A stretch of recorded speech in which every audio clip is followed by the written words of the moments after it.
کسی پرانے دکھ کی بات چھیڑیں تو ان باتوں میں وہ دکھ تازہ ہو جائے گا، کسی خوشی کا تذکرہ کریں تو چہرے پہ مسرت پھیل جائے گی، دکھ زیادہ ہو جائیں بات مدینے کی چھیڑ دیں، دکھ دور ہوں گے کہ نہیں ہوں گے؟ حضرت شیخ شبلی علیہ رحمہ بہت بڑے بزرگ گزرے ہیں، آپ معارف اس میں ذات بیان فرما رہے تھے کہ اللہ کا نام لینے سے دل میں سکون آتا ہے اور دل کی کیفیت بدلتی ہے، من میں اجالے اور روشنیاں پیدا ہوتی ہیں۔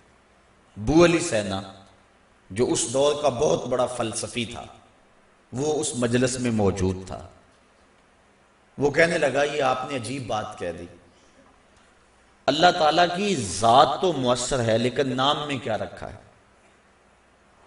ہمارے جو فلسفی حضرات ہیں وہ ہر چیز کی 4 شکلیں بیان کرتے ہیں، ہر شے کی 4 شکلیں ہیں، ایک شکل خارجی، ایک شکل ذہنی، ایک شکل کتابی اور ایک شکل لفظی۔ مثال کے طور پہ ہم آگ لفظ بولیں، ایک آگ تو وہ ہے جو باہر روشن اور جل رہی ہے، اس میں ہاتھ لگائیں گے تو جل جائے گا ہاتھ۔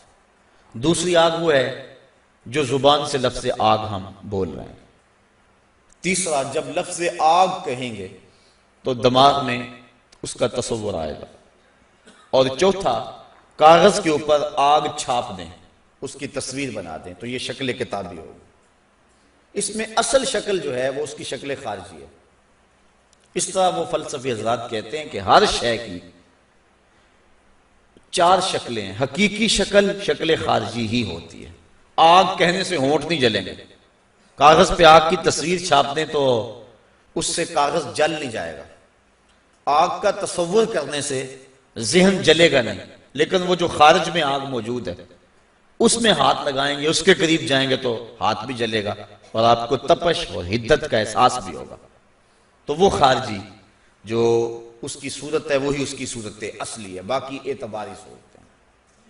تو وہ کہتے ہیں اللہ کی ذات تو مؤثر ہے لیکن نام کہنے سے، نام لینے سے کیا ہوگا؟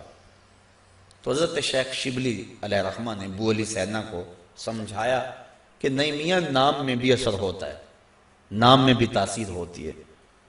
وہ کہنے لگا نہیں، مؤثر تو صرف صورت خارجی ہوتی ہے، لہٰذا میں اس بات کو تسلیم کرنے کو تیار نہیں ہوں۔ ضد میں آ گیا، میں نے عرض کر دیا کہ بزرگوں کا ایک اپنا طریقہ ہوتا ہے۔ تو حضرت شیخ شبلی تھوڑا سا غصے میں آ گئے اور فرمانے لگے ابو علی سینا، میں تیرے سے کیا بات کروں، تو تو گدھا ہے۔ اس کے سرخیاں آ گئی چہرے پہ، غصے سے لال پیلا ہو گیا، مجھے گدھا کہا بڑی مجلس میں، اتنا بڑا فلسفے کا امام، زمانہ میرے نام کا معترف، اتنی کتابیں میں نے لکھی۔ تو حضرت شیخ شبلی مسکرا پڑے، فرمانے لگے دیکھا نا، گدھے کے نام سے تیرے چہرے کا رنگ بدل گیا۔ تو کہا جب گدھے کے نام میں اتنا اثر ہے کہ تیرے چہرے کا رنگ بدل سکتا ہے تو کیا اللہ کا نام لینے سے دل کا رنگ نہیں بدل سکتا؟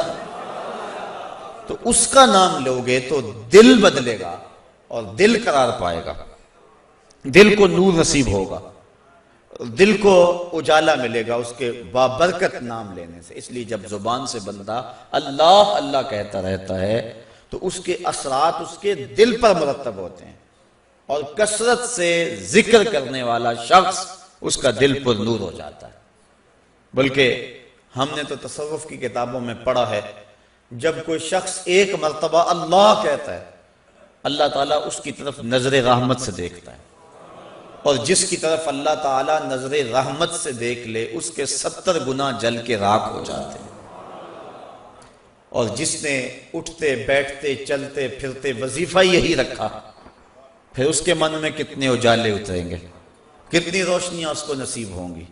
تو کہا یا ایھا الذین آمنوا اذکروا اللہ ذکرا کثیرا، اے ایمان والو اپنے رب کا کثرت سے ذکر کرو۔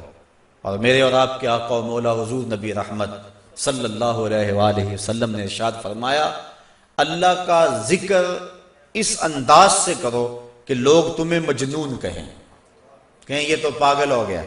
بلکہ ایک روایت امام طبرانی نے بیان فرمائی ہے کہ اللہ کا ذکر اس طرح کرو کہ منافق تمہیں تانا دیں کہ ریاکاری کر رہے ہو۔ اس انداز کے ساتھ تم اس کا ذکر کرو۔ میرے حضور قبلہ عالم فرماتے ہیں اٹھ دی بیندی ٹر دی پھر دی ستے آنتے جاگ دی نام جھپ دی رو تے کھپ دی ویخ سر اس راگ دی نام جھپیاں قرب ملدا نام دی کر پوری سام شیشے وچ کستوری جے کر پھر ضرورت کاغ دی۔ تیرے تو سب کچھ اندر ہی رکھا ہوا ہے، تو ذرا غور تو کر، تفکر تو کر، ذرا اس کو آواز تو دیکھ کے دیکھ۔ تیرے من سے آوازیں نہ آئیں تو کہنا اندر بوٹی مشک مچایا اتے جان پھلن تے آئی ہو۔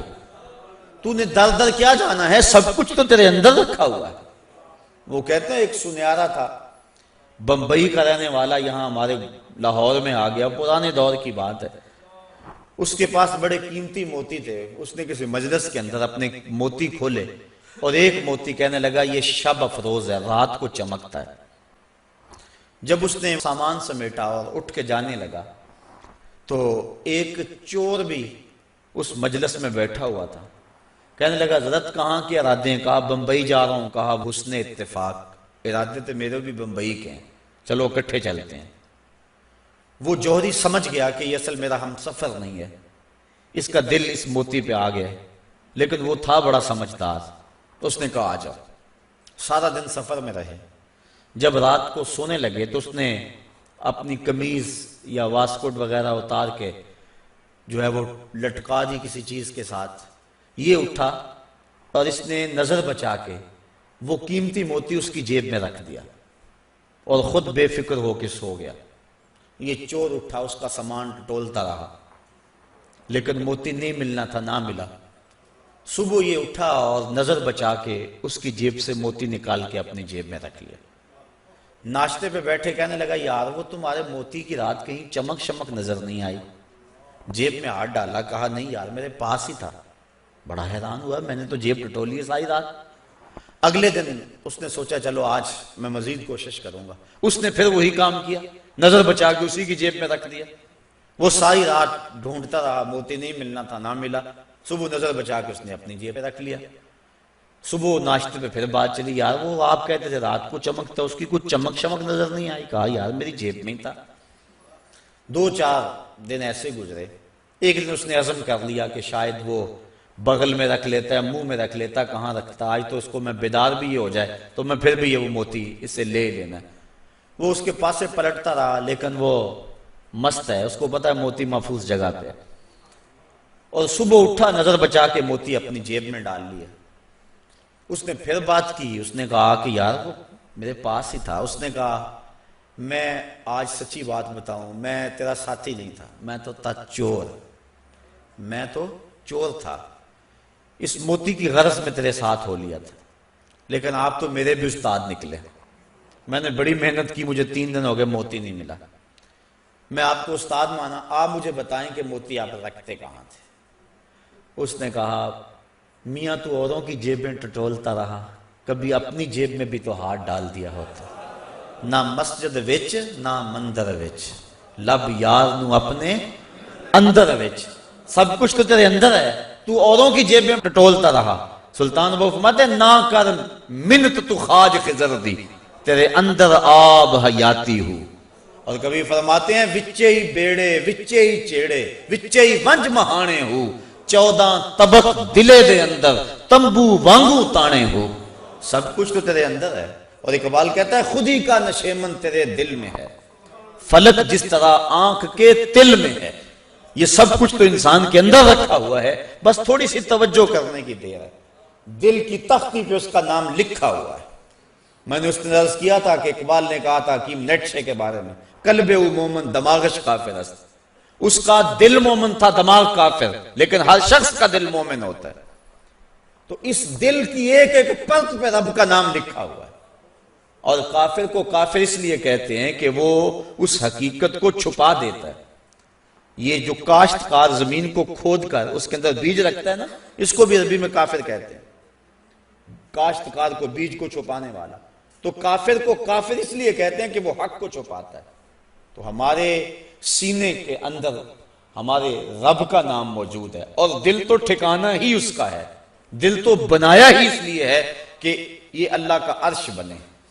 اور وہ فرماتا ہے کہ میں زمین و آسمان میں کہیں نہیں سماتا، مجھے ڈھونڈنا ہو تو مومن کے دل میں تلاش کرو۔ دلوں کے اندر اس کے ڈیرے اور اس کے بسیرے ہیں، تو اس کا ذکر کر کے دل چلا پاتا ہے، دل تسکین پاتا ہے، دل میں روشنی ہوتی ہے۔ تو ہمارا مزاج یہ ہونا چاہیے کہ اٹھتے بیٹھتے چلتے پھرتے اس کے ذکر کو ہم حرز جاں بنا لیں۔ جب بندہ ایک مرتبہ کہتا ہے سبحان اللہ، زمین آسمان کے درمیان جتنا فاصلہ ہے سارا نور سے بھر جاتا ہے۔ یہ برکتیں ہیں ذکر کی۔ اس کا نام تو لے، کوئی معمولی نام ہے؟ جب زبان پہ اللہ کہتا ہے 14 طبق روشن ہو جاتے ہیں۔ یہ اتنا بڑا نام ہے، یہ اتنا بڑا وظیفہ ہے کہ اس سے بڑا کیا وظیفہ ہو سکتا ہے؟ اس کا نام، اس کا ذکر۔ تو فرمایا اللہ کا ذکر اتنی کثرت سے کرو کہ لوگ تمہیں کہیں مجنون ہیں، اور منافق تمہیں ریاکاری کے طعنے دے۔